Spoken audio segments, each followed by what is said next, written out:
Estamos de regreso en Noticias 24. Está todo listo ya para las elecciones de este fin de semana. ¿Qué se espera de estos comicios inéditos? Para hablar sobre este tema nos acompaña Kenneth Bunker, doctor en Ciencia Política y director de 3quintos.cl. Kenneth, muchas gracias por acompañarnos en Canal 24 Horas. Hola Marco, encantado de estar. Primero, Kenneth, quisiera conocer las expectativas que podemos esperar, valga la redundancia, de participación de este proceso eleccionario histórico. Van a postular una cantidad de aproximadamente 17.000 candidatos a 4 cargos distintos, algo que no había ocurrido antes en la historia de nuestro país. ¿Qué podemos esperar respecto a la participación? Bueno, como tú dices, es un proceso electoral bastante inédito, entonces es difícil siempre tratar de entender cuántas personas quieren ir a votar en un proceso que no tenemos ningún antecedente. Y hay varias cosas que son inéditas, no solamente porque tenemos la elección de convencionales constituyentes, sino que también tenemos 4 elecciones que van a ocurrir de forma simultánea. Tenemos la elección para la convención constitucional, tenemos a los gores, tenemos a los alcaldes y tenemos a los concejales. Entonces, hay distintas razones por qué las personas podrían ir o decidir que no quieren ir a votar en esta ocasión. Pero me parece que lo más adecuado tal vez sería tratar de verlo en algún tipo de rango. Entonces, por ejemplo, lo que me parecería a mí que tendría sentido sería la primera vuelta presidencial del 2017, una elección bastante grande también, donde participó 46% de las personas.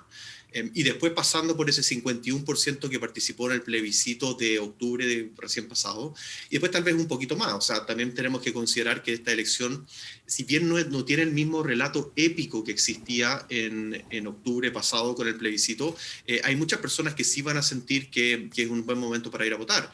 También es importante considerar que la elección pasada, en el plebiscito en octubre, estábamos en el medio de la pandemia y las personas no estaban vacunadas. Entonces quizás muchas personas, sobre todo las personas mayores, no querían ir a votar porque tenían miedo de contagiarse con el coronavirus. En esta ocasión, muchas de esas personas, casi 50% de la población, de hecho, está vacunada. Entonces podrían existir incentivos que no existían hace solamente 6 meses.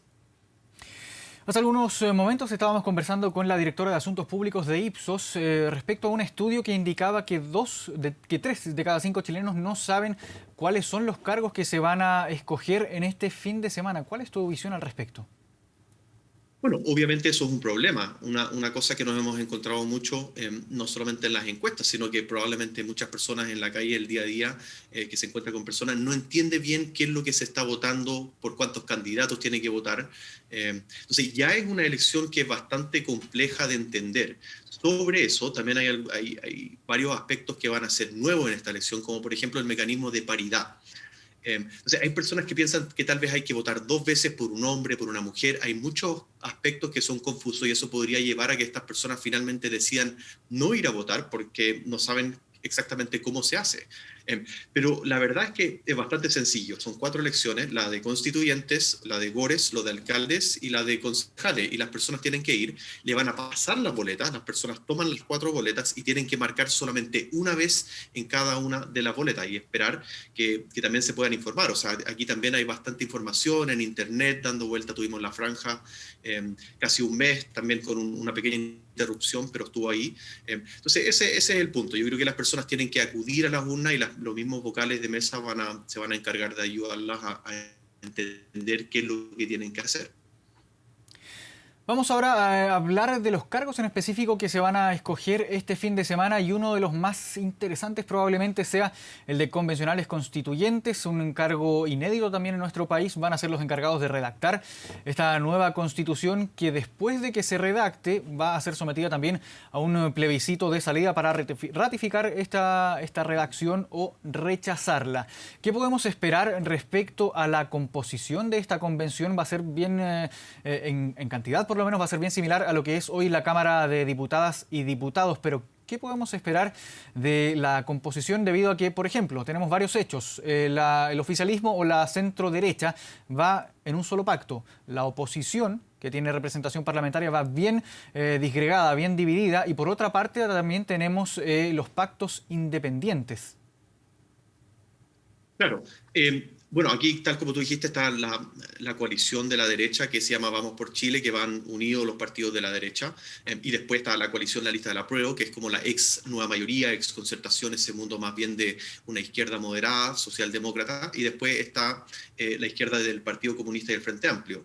Al lado de estas coaliciones hay varias listas de independientes que son nuevas, y casi todas esas listas, la gran mayoría, no todas, pero la gran mayoría tienden a estar un poquito más a la izquierda. Entonces la competencia de la derecha hacia la izquierda va a ser brutal. O sea, aquí hay una dispersión de candidatos, hay una dispersión de partidos políticos que va a ser importante.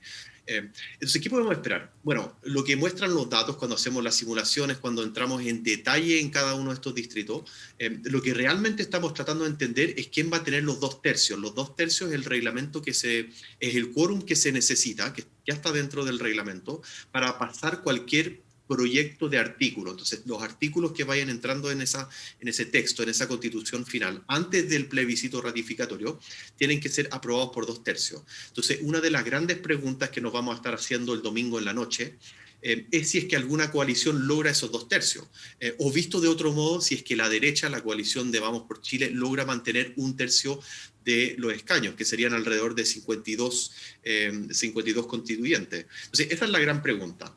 Otra pregunta también tiene que ver con qué va a pasar hacia la izquierda, si es que va a ser la lista del apruebo, si es que va a ser el Partido Comunista con el Frente Amplio el que llegue segundo. Ahí lo que muestran los números es que debiese ser unidad constituyente, la socialdemocracia la que llegue en ese segundo lugar, pero tampoco está claro. Y finalmente, ¿qué pasa con los independientes? Esa no es una pregunta menor. Sobre los independientes, bueno, los datos muestran que tienen menos posibilidades porque son independientes, corren en estas listas que no conocíamos antes, tienen menos acceso a medios de comunicación, a dar a entender su idea, no son listas que son tan coherentes como las listas de los partidos políticos, entonces tal vez podrían tener un poquito menos de tracción, pero van a ser importantes porque son muchos candidatos independientes, son casi 400 de los 1.278, entonces la pregunta es cuántos independientes van a salir, y la pregunta tiene que ver con, bueno, si los independientes recogen muchos votos, pero por el sistema electoral salen pocos elegidos, ¿cuál va a ser la legitimidad del proceso? Entonces yo creo que esas son como más o menos las 2 o 3 grandes preguntas que tenemos para el fin de semana. ¿Podemos esperar que el desempeño electoral de los candidatos independientes y las listas independientes sea inferior, muy inferior al resto de las listas? Sí, lo que pasa aquí es que tenemos un sistema proporcional, tú lo dijiste antes, tenemos el mismo sistema electoral que usamos para diputados, entonces vamos a elegir 155 escaños. De esos 155 son 138 los que escogemos con la elección proporcional con el sistema de Hunt, y son 17 escaños los que vienen de los escaños reservados de los pueblos originarios. Entonces, sobre los 138 se aplican las mismas reglas. Nosotros ya entendemos más o menos bien cómo funcionan esas reglas y quién beneficia. Entonces, sabemos que la coalición que va unida, que en este caso va a ser Vamos por Chile, va a ser sobre representada en la traducción de votos a escaños, ¿ya? Entonces ellos van a tener un beneficio por ir unidos y la oposición va a sufrir un daño en ese sentido. Pero los independientes van a tener aún más dificultades por el sistema electoral.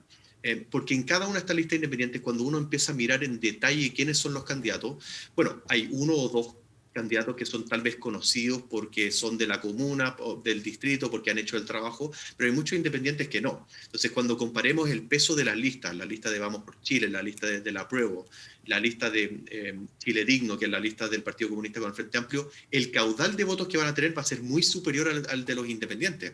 Entonces, se calcula que podrían ser entre tal vez 10, a lo más 15, pero probablemente menos de 10 independientes. Entonces, el porcentaje podría ser menor. Ahora, si el porcentaje es mayor, si sacan más de 15, más de 10 constituyentes en las listas independientes, yo creo que sería un gran logro. Ahora también por primera vez en una instancia electoral vamos a tener escaños reservados para representantes de pueblos originarios. Aquí tengo 2 preguntas. ¿Cómo va a funcionar este proceso y qué se espera de este proceso también para elegir a los escaños reservados de pueblos originarios? Bueno, en términos de los escaños reservados, son 17 escaños reservados que están divididos en 10 pueblos originarios distintos, ¿ya? Entonces, esos 17 escaños ya van a ir para esos pueblos originarios. Y más encima ya está distribuido el número de escaños que va a corresponder a cada uno de los pueblos. Sabemos, por ejemplo, que el pueblo mapuche va a escoger 7 escaños, los aymara van a escoger 2, y los 8 pueblos restantes va a escoger 1 cada uno. Entonces ahí hay 95 candidatos que van a estar compitiendo, y cada pueblo escoge a sus propios candidatos, ¿no? Entonces, finalmente también va a aplicar un mecanismo de paridad ahí, donde cada uno de estos 95 candidatos va con una dupla paritaria. Entonces, si es que hay que hacer alguna corrección por paridad, si es que salen más hombres que mujeres o más mujeres que hombres, entonces finalmente se corrige con esa dupla paritaria. ¿Y qué se espera del proceso respecto a la elección de candidatos representantes de los pueblos originarios? ¿Se espera, por ejemplo, alguna participación alta? No tenemos tampoco algún punto de comparación, pero ¿qué se espera respecto a la cantidad de votantes, por ejemplo, o hacia dónde podría inclinarse la balanza? ¿Qué pueblos podrían presentar mayor cantidad de electores? Probablemente los mapuches, que uno puede entender que pueden ser mayoría, pero ¿cómo la visión desde la ciencia política? Propiamente tal, ¿cómo va a ser este proceso? Bueno, son casi 14.900.000 votantes los que tienen la posibilidad de acudir a la urna este fin de semana. Recordemos que el voto es voluntario, entonces las personas pueden decidir si es que van o no. Dentro de esos casi 15 millones de personas hay un padrón especial para pueblos originarios, para las personas que están registradas en la CONADI. Y esas personas cuando lleguen a las urnas van a poder decidir si es que quieren votar por alguno de los candidatos de los 138 o bien uno de los pueblos originarios, uno de los 17 escaños del pueblo originario. Entonces van a tener la oportunidad de hacerlo. Ese padrón está conformado por 1.200.000 personas. Y la verdad es que es muy difícil saber cuál va a ser la participación, porque como es un hecho tan inédito, la verdad es que no hay ningún tipo de estimación si es que van a ser muchos o pocos. Lo que sí es interesante en los escaños reservados es que si bien estos escaños tienen algunas cosas que son en común, sobre todo que tiene que ver con la etnia, que tienen que ver con temas propiamente tal de pueblo originario, de sus demandas, no necesariamente son todos de un sector político. Entonces esto también va a importar para la primera pregunta, si es que se alcanzan los 2/3 o no. De hecho, cuando uno mira en detalle quiénes son los candidatos, vemos que están distribuidos casi normalmente con respecto a las preferencias ideológicas de las coaliciones. Es decir, hay candidatos de derecha dentro de los pueblos originarios, hay candidatos de centro y hay candidatos de izquierda. Entonces también hay un poco, está mezclado tal como todos los otros candidatos. Y ahora, ¿cómo va a operar también la paridad? Porque entiendo que esto va a ser un filtro después de la elección. Va a haber un corte después donde se va a ajustar para que no haya mayor representación de un género sobre otro. Claro, o sea, yo diría que aquí hay dos pasos. Primero, las personas van a votar y después se cuentan los votos, ¿no? El primer paso es traducir esos votos en escaños usando el sistema electoral proporcional con la fórmula de Hond. Esto es exactamente lo mismo que se ha usado en Chile desde de los 1930, de las primeras elecciones después de la Constitución de 1925. Entonces no es nada nuevo. Y es la misma fórmula electoral que se ocupa para elegir diputados, senadores y concejales. Pero una vez que se traducen esos votos en escaños, una vez que sabemos cuántos escaños le corresponden a cada una de las listas, a cada una de las listas independientes, a los independientes fuera de pacto, hay que revisar de que ningún sexo dentro de cada distrito está sobre representado por más de uno en cuanto al otro sexo cuando los distritos son ímpares. Entonces, por ejemplo, cuando un distrito se reparten 7 escaños, pueden haber máximo 4 hombres o 4 mujeres, y eso se complementa con 3 hombres o con 4 mujeres, dependiendo de cuál es la mayoría. Si es que hay que hacer alguna corrección, se saca al hombre o la mujer más votada y se reemplaza con su compañero de subpacto. Entonces, ese es el segundo paso. Primero repartir los votos en escaños y después corregir por paridad. Entonces vamos a ver más o menos a las 10 de la noche, se estima con 90% de los votos escrutados cuáles podrían ser los resultados por cada uno de estos distritos. Pero en los distritos que son más grandes, cuando podría haber alguna competencia entre los últimos escaños, cuando podría haber empates, eso se podría demorar un poquito más, sobre todo en términos del reemplazo de paridad de género. Uno de los cargos nuevos y que se va a escoger por primera vez es el de gobernador regional. No hay mucha información al respecto, hay muchos que tienen dudas respecto a qué es lo que cuáles son las funciones, en definitiva, que va a cumplir un gobernador regional ya cuando empiece sus funciones. Es el nuevo cargo, esto después de que se modificara la legislación, y sin embargo no hay tanta información. ¿Qué es lo que va a hacer, en definitiva, el gobernador regional cuando ya entre en funciones este cargo? Claro, bueno, la elección de gobernadores también, tal como tú dices, es una elección nueva. También tiene algunas especificaciones que son nuevas, entonces estamos también con un sistema electoral que no se ha usado nunca. En este caso simplemente se elige el gobernador que tiene más votos siempre y cuando tenga más de 40% de los votos válidamente emitidos. Entonces, como la presidencial gana el candidato que tiene más del 50% de los votos en primera vuelta y si no van a segunda. En los GORE ocurre exactamente lo mismo. Si ninguno obtiene más del 40% de los votos, van a una segunda vuelta. El GORE es la figura política que reemplaza al intendente. Hoy día el intendente es nombrado directamente por el presidente de la República.